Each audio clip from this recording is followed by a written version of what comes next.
The distress call echoed across 3 star systems before it reached the diplomatic station. Eleanor stood at the communications console, her fingers flying across the holographic interface as she decoded the message. The crystalline voice of the Dravaki matriarch crackled through the speakers, desperation bleeding through the universal translator. Our young, stolen, dying cult. Eleanor's jaw tightened. The Dravaki, humanity had nicknamed them space dragons for their resemblance to Earth's ancient myths, were a proud species. For their matriarch to reach out to humans, beings they'd only recently made first contact with, meant the situation was dire. "Jasper, get the shuttle prepped," Eleanor called over her shoulder. "We're going to the Crimson Nebula sector." Jasper emerged from the maintenance bay, wiping grease from his hands. His easy smile faded when he saw Eleanor's expression. "The Dravaki? I thought they wanted nothing to do with us after the territorial disputes. Their hatchlings have been taken. Some raiders hit their nesting grounds." Eleanor pulled up the star chart, her eyes scanning the coordinates. "The younglings can't regulate their own body temperature yet. Without their parents' biothermal signature, they'll freeze within 48 hours. And we have 36 hours, maybe less." The shuttle cut through space like a silver needle through dark fabric. Jasper piloted while Eleanor studied everything humanity had learned about Dravaki biology, which wasn't much. They were reptilian, massive with crystalline scales that could withstand the vacuum of space. Their young, however, were vulnerable, fragile, dependent. The raider ship's signature led them to an abandoned mining colony on a frozen moon. Eleanor and Jasper materialized on the surface in their thermal suits, their breath forming crystals in the thin atmosphere. The colony was a graveyard of rusted prefab structures and silent machinery. "Life signs?" Eleanor asked, checking her scanner. "Faint. Very faint. Southeast quadrant in what looks like an old storage facility." Jasper's voice was grim. "Eleanor, their bio readings are critical. I don't think they'll survive the trip back." They found the hatchlings in a sealed cargo container, huddled together in a desperate attempt to preserve warmth. There were 5 of them, each no larger than a human child. Their opalescent scales already dimming from bright azure to dull gray. Their crystalline eyes tracked Eleanor's movements with the glazed awareness of impending death. "The raiders must have abandoned them when they realized how fast they were dying," Jasper said, fury edging his words. "Probably hoped to sell them to collectors." Eleanor knelt beside the pile of dying younglings. Her scanner confirmed what she could see. They were hypothermic, their core temperatures dropping into lethal ranges. The matriarch's distress call had mentioned biothermal signatures. The adult Dravaki could generate intense heat through their crystalline internal structures, creating a living incubator for their young. Humans couldn't do that, but they could improvise. "Jasper, disable your suit's cooling system and max out the heating elements. All of them. Eleanor, that'll cook us alive in 20 minutes. Then we have 20 minutes. Help me get them close." Understanding flooded Jasper's face. He didn't argue.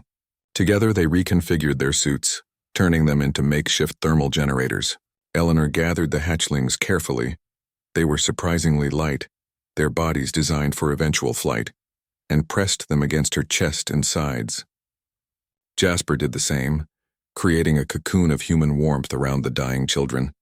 The cold of the moon pressed in from all sides, but the suits pumped heat inward.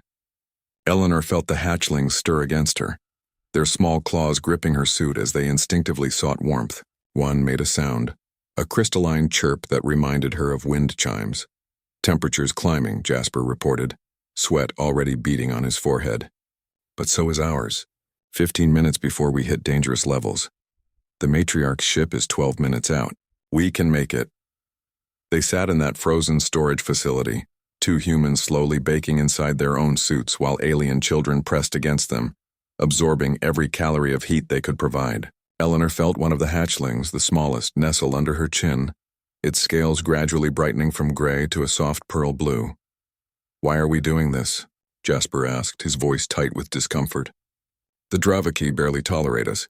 They've contested every mining claim, every research station we've tried to establish in their territory." Eleanor looked down at the small creature tucked against her chest, its crystalline eyes now watching her with clear intelligence. "Because they're children," she said simply. "And because when someone's children are dying, politics don't matter. Species don't matter. There's only what's right." At 14 minutes, the Dravaki rescue ship arrived. At 15, Eleanor's suit began issuing critical overheat warnings. At 16, the storage facility's door burst open, and the matriarch entered, 12 meters of armored scales in righteous fury, her entire pack behind her.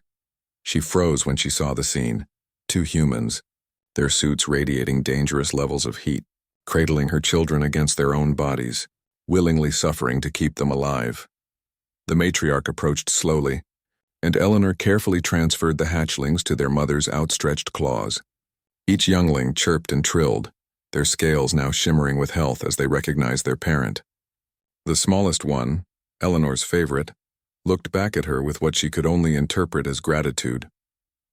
The matriarch studied Eleanor and Jasper for a long moment. When she spoke, her voice resonated with emotion the translator could barely capture. "The pack remembers," she said. "Humanity showed mercy to our most precious treasures when they had no obligation, no advantage, no reason beyond compassion.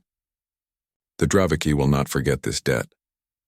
As the rescue ship departed and Eleanor and Jasper's suits finally began cooling down, Jasper laughed, slightly delirious from the heat exposure.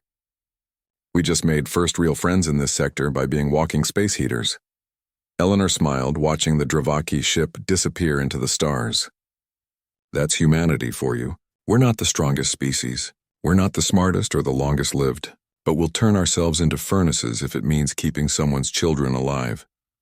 The diplomatic breakthrough that followed would be taught in history courses for generations, but Eleanor would always remember it differently. As the night, 2 humans held 5 alien children close and proved that compassion, not conquest, was humanity's greatest strength among the stars.